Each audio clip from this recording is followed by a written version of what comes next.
Hello, welcome back to Sky and Thread. I am doing a Moonology Manifestation Oracle cards kind of first impression. We've looked through the cards. I wanted to bring out my Moonology Oracle, my original deck for that because I wanted to compare them. I know the decks are slightly different, but they do also have a lot of similarities. So anybody who is wondering like which one to get, I kind of wanted to give you some options here and see. Let me scoot up and see, you know, if one leans, you know, one seems more useful. I wanted to kind of put out both here and see if people are trying to decide between them what they think will work best for them, and also me personally, what's going to work best for me. Let me go ahead and start opening these and I'll talk a little bit. I've had the Moonology cards basically since I first got into reading. I've always been into astrology. I used to keep these always to keep on my mantle for like moon work, reminding myself what the moon phases were, kind of what's best to work, what time is the best to work with them, and all of that. Like, you know, I do some witchery, not a lot, but I try. But you know, it's like, it's also a full-time dedication. You know, how many of us have like so many things drawing on our time? So we just doing the best that we can. So yeah, I do think if you're looking for something to just work with moon phases, this Moonology deck is going to still kind of be really good for that, because it also has like your mutable cardinal fixed moon signs. It has, you know, your actual phases, and then it has, as it passes through the zodiac, it has your nodes. You know, it has like your void of course moon. It has like literally everything you need to work with the moon, you know, and it's still also a great divination deck. It's very, very easy to work with. It's still really, I don't use it that much, but I still love working with it when I do. The moon manifestation cards I wanted to get because I honestly love the artwork on these way more than this. This has always kind of been the thing that put me off, was just the artwork being extremely simple. Like for divination, I kind of don't get a lot to draw from. Not that you can't use it, because it still works really good. It's just I like having cards with more going on. So when I found this one's gonna have like chakra colors in it, it's gonna have you know, Aries is gonna have its red color, Taurus is gonna have its green color, but at the same time it's like it has all these kind of, I don't know, there's just a little bit more. There's mountains, you know, there's water, there's flowers. Like the landscapes are also kind of giving you more to draw from. And like I said, the ones that have, of course, let me go through here. The ones that have people in them, not all of them, I guess, but a lot of the chakra cards, when I can find them, which one are they? They have, oh my gosh, where are you, chakra cards? They have almost like yoga poses you can work with. Here we go, something like these.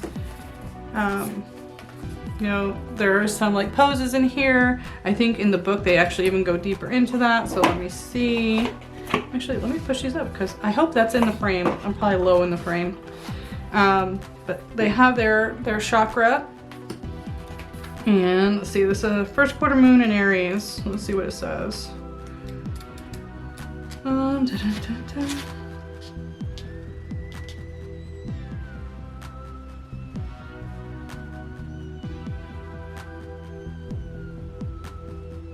Okay, it doesn't have a yoga pose, which I really was hoping the card would correspond to something like that, because if you're going to talk about chakras and things like that, I think it would be kind of a cool aspect. But it just kind of tells you to hold the card to your solar plexus and say like an affirmation, which is also nice. But, you know, I feel like if we're going to expand into that work, that kind of work, we should expand a little bit further. But it is nice. If you already do work with chakras, it's got all the first quarter moons have chakra aspects, which the original Moonology is strictly zodiac. So there's a little bit depth. There's a little bit more depth here. You know, your full moons have your animals represented. You know, your new moons, kind of like I said, have the landscapes represented. that kind of pull you into, you know, that mindset of things being wide open for you to begin, like that open slate. Let's see. So we have the first quarter moon, the full moons, with your animal represented, or your constellation represented. And then the last quarter, I really love the backs on these two. Just the moon phases are okay, you know, but these are just gorgeous. And then we kind of see the people in the landscape in that last quarter moon, so it kind of gives you a little bit more of feeling like things are coming to fruition. So I kind of like that. Like, as a divination, it kind of definitely has more artwork to pull from. What's the word? Intuitively. So that's nice. I will say, like, if you already have Moonology, you're gonna have your full moon and your new moon cards basically representing the same things, as far as I could tell. The keywords are kind of just a rephrasing of what they say here. So I think, again, if you're looking for strictly, these cards are getting old and messed up. These cards, you know, show every little mark and bit of oil that you ever have on your hands. So reminder of that too. The finish on these seems a little bit nicer than these. It's matte. They're both still matte, but this matte has like just the slightest bit of lamination. It feels like it's a little bit more protected. The card thickness feels exactly the same type of cardstock. I do like on the original ones how the keywords and phrases are really easy to read. I mean, they're fairly easy to read too, but when a lot of the artwork is right behind the words, it can be kind of distracting. You're not sure where your eyes should go. So that's the only thing I would kind of wish, is that maybe they would have had something behind the words to make them kind of stand out on their own a little bit more, you know. All the manifestation cards will have your zodiac sign in the corner as well, so for extremely quick reference, and to help you learn the actual like glyphs of them. I just think they're absolutely beautiful, and I do really want to work with them. But there's just some pros and cons, especially if you already have the first one. There's redundancies, and I kind of just wished this one took a step even further away from the original Moonologies. I mean, it's a good first step away, but it's not quite as distinct and on its own as it could have been. Again, like I said, they put chakra, they put chakra in there, they put color work, they put kind of these like landscapes and stuff, and I just think it could have been pushed just a little bit further. But I do think I will happily work with these.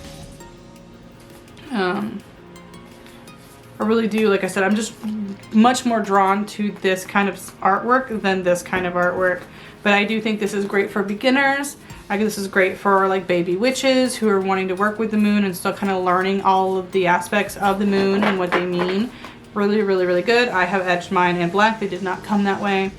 And yeah, artwork's just simple and to the point. Nothing wrong with that.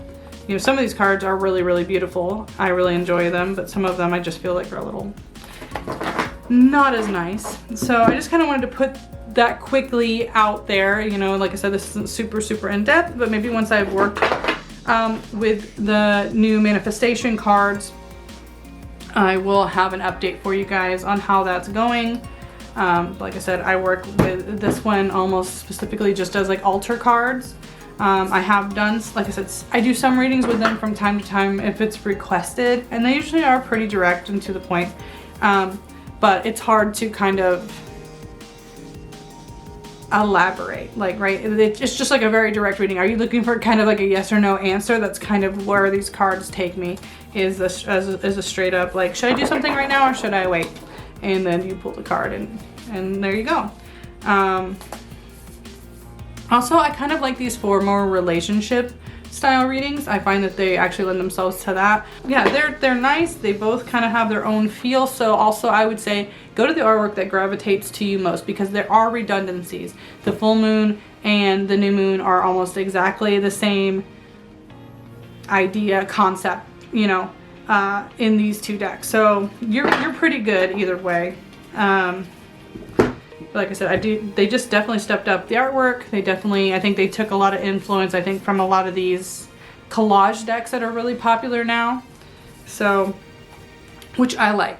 That, I mean, I know it's not for everyone, but that's my vibe. If you like something that looks a little bit more like hand-drawn, illustrative, then you got this. And, you know, I think that we'll have two different markets, which is good, I think, for the manufacturer to kind of go, but I just wish they kind of didn't have the redundancies, or that they expanded or looked at those new moons in a slightly different way, you know, because the manifestation cards didn't have to go as hard on the zodiac as they did, because the Moonology already does that. I would have rather had two decks that work together than two decks that kind of, you know, one that kind of replaces the other. I think if you use the Moonology cards, you'll either stick with them or completely replace them with these because of the redundancies. And that's the only thing I don't like. I wish they kind of would have just like worked together and built off of each other.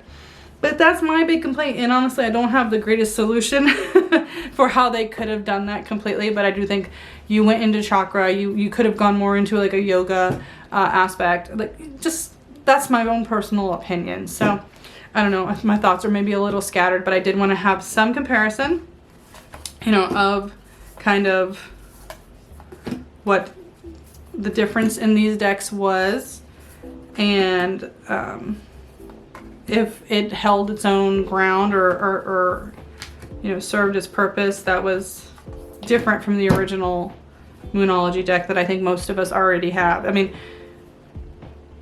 I think it's quite popular, so yeah. But I do like the keywords they chose for this. It kind of is a little less direct yes, no. It's kind of a little bit more open to context. That, you know, for divination you kind of want something that's open to a lot of different contexts, and I think this one does that, although it's still very, very similar. So yeah, I think it's great. I think it's going to be a great deck to work with, and I'm excited to work with it. But I do think it's probably going to end up completely replacing the Moonology deck, the original one, for me. So I hope you guys enjoyed this kind of little mini review comparison dealio we have today. And I hope you guys are taking care of each other. Take care of yourselves. And I'll see you again in the next one real soon. Bye.